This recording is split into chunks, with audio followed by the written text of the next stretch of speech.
Chandanagar police station పరిధిలోని పాపిరెడ్డి కాలనీలో తీవ్ర విషాదం నెలకొంది.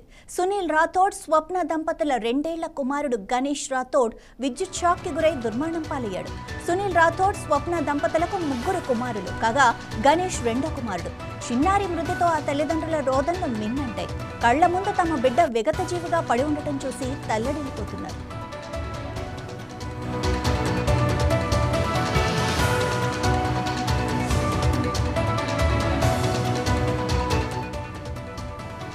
రాజీవ్ గృహకల్ప భవనాల అపార్ట్మెంట్ కింద విద్యుత్ మీటర్లున్నాయి. మీటర్లు ఏర్పాటు చేసిన బాక్స్ జాలి తెరిచి ఉండటంతో ఆడుకుంటూ అక్కడికి వెళ్లిన చిన్నారికి విద్యుత్ షాక్ తగిలిందని ప్రాథమికంగా తెలుస్తోంది. గణేష్ అక్కడికక్కడే ప్రాణాలు వదిలాడు. ఈ వార్త తెలియగానే స్థానికులు, బంధువులు షాక్ కి గురయ్యారు. సమాచారం అందగానే పోలీసులు వెళ్లి ఘటనకు సంబంధించిన వివరాలు సేకరించారు. బాలుడి మృతదేహాన్ని పోస్టుమార్టం నిమిత్తం ఆసుపత్రికి తరలించారు. ప్రమాదం ఎలా జరిగింది, జాలి ఎందుకు తెరిచి ఉంది, నిర్లక్ష్యం ఎవరిది అన్న కోణంలో పోలీసులు విచారణ జరుపుతున్నారు. విద్యుత్ శాఖ అధికారుల పాత్రపైన దృష్టి సారించారు.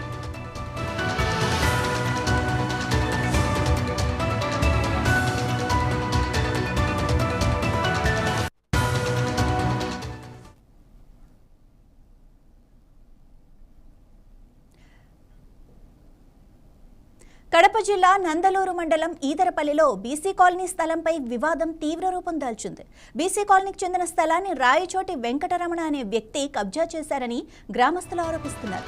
ఈ కబ్జాపై చర్యలు తీసుకోవాలంటూ బాధితులు తహసీల్దార్ కార్యాలయం ఎదుట పెద్ద ఎత్తున నిరసన చేపట్టారు. గతంలోనూ కలెక్టర్, ఎస్పీ వంటి ఉన్నతాధికారులకు ఫిర్యాదు చేసినా తమకు న్యాయం జరగలేదని బాధితులు ఆవేదన చెందుతున్నారు. తమ సమస్యను తహసీల్దార్ పరిష్కరించాలని డిమాండ్ చేశారు.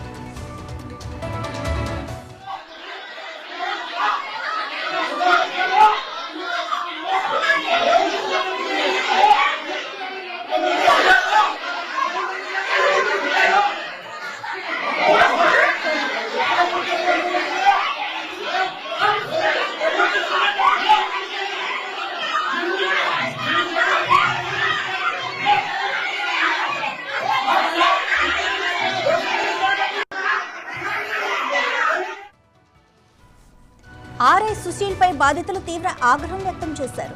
గతంలో ఆర్ఐ సుశీల్ 4 లక్షల రూపాయలు తీసుకుని అనుబంధ సర్టిఫికెట్లు ఇచ్చారని, ఇప్పుడు మాత్రం తమకు న్యాయం చేయటం లేదని ఆరోపించారు. ఆర్ఐతో బాధితులు వాగ్వాదానికి దిగారు. ఉద్రిక్త పరిస్థితులు నెలకొనడంతో పోలీసులు ఆందోళనకారులను తహసీల్దార్ కార్యాలయం నుంచి బయటకు పంపేందుకు ప్రయత్నించారు. దీంతో రెవెన్యూ అధికారులకు బాధితులకు మధ్య వాగ్వాదం మరింత పెరిగి ఉద్రిక్తతకు దారితీసింది. బాధితుల కార్యాలయం బయట కూర్చొని ఆందోళన చేశారు.